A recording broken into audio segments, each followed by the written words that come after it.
Welcome to our CyberTalks executive video series. I'm Wyatt Cash with Scoop News Group, and we're here with Paul Butterfoss, Vice President, Cyber Solutions at Leidos. Paul, thank you so much for joining us. It's great to be here. Thanks, Wyatt. I'd like to start by asking, cyber is a technology-dominated market, but there's only so much money that customers have to spend on the latest and greatest solutions. So where are you seeing the most value and return on investment in cyber technology spending? And maybe conversely, are there any low ROI areas to maybe avoid? Sure. Thanks for the question. So first, I have to say, as an operator, it's important to remember that tools are only as good as the implementation and their use. But that being said, I think one of the key technologies that we're seeing have a significant ROI with our customer set is around SOAR, security orchestration, automation, and response tools. We've seen upwards of 95% efficiencies by taking some manually done tasks and automating them into customizable playbooks that are then delivered to accomplish the same thing using machines and computational capabilities. We've developed hundreds of those playbooks that were deployed across a multitude of customers using multiple different technologies to include Palo Alto, Splunk, Swimlane, and others. But we're really seeing a way for our customers to generate labor savings by automating some of the menial tasks. Additional plus side is it helps our analysts spend more of their brain power doing useful tasks as opposed to the finger monkey kind of just pushing the buttons. Well, given all the technology companies that you engage with and all the customers that Leidos serves, talk about how does Leidos actually stay up to date on all of the latest and greatest cyber capabilities? Sure. So as the largest IT and cyber provider to the federal government, we've got a portfolio of programs and customers where they're always bringing in saying, hey, have you looked at this capability? Have you looked at this technology? And normally we can reach back across the organization and say, yeah, we're using it over here. Let's tell you how we did it.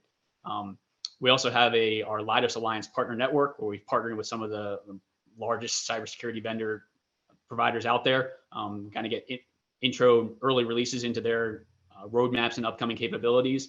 And then we have venture capitalist partners as well that kind of bring in new technologies. We evaluate these technologies in our multiple cyber labs where we test and evaluate them. That includes our Zero Trust Proving Ground, where we're rolling out capabilities, our cyber integration lab. And I will say we have a pretty high bar because of the size and scale of the networks that we operate and defend. There's a lot of things that may work for a 500 or 5,000 person organization, but don't necessarily scale to the tens and hundreds of thousands of users that we support in our organizations. And so we have kind of the multiple tiers of where new products and capabilities might be inserted in if we have early adopter or pilot type of capabilities versus full enterprise deployments. Well, as you well know, change can be hard. And so I'm curious, how does Leidos actually help customers change and manage change to adopt and improve their cybersecurity posture? So I like to use the word transformation, right? So what we deliver is cyber transformation, and that can be done kind of incrementally and like an evolutionary change, or more significant in like a revolutionary change. And it's really, we have a proven process. We call it our packet process for helping us put the cyber kill chain into practice. It stands for the proven analytic-centric kill chain implementation and transformation. We've been doing this for almost a decade now of helping organizations evolve and transform their cybersecurity posture across the workforce, the architecture, their processes and procedures to optimize and really get back to the first question you asked around ROI. Right? Because at the end of the day, we want to deliver cybersecurity services and protection that maximizes the investment being put into it.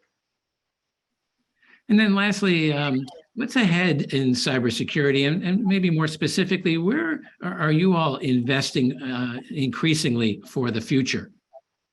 Sure. So obviously, Zero Trust is kind of what's here and there today. So we're putting significant investments in there. We were one of the early adopters, been working in Zero Trust for over 5+ years now. But I think looking forward, we're looking into things like cyber physical systems and operational technology, right? The things of the future with your vehicle or your refrigerator being connected to networks. Those are in the commercial space. We've been doing some of those with our commercial energy practices, but also we're seeing on the federal and the DoD space. For example, the U.S. Army Strategic Cyber Posture just released earlier this year has a significant focus on operational technology, cyber physical systems, and weapon systems. All of these things that didn't used to be connected to the network that are now connected in part of the fundamental way that we're participating in warfighting activities. So that's a huge area of investment and future growth for us. Absolutely. Well, Paul Butterfoss, thank you so much for joining us here at the CyberTalks Summit and just sharing some of your insights on ways that the government is, in fact, investing in improved cybersecurity. Thanks for having me.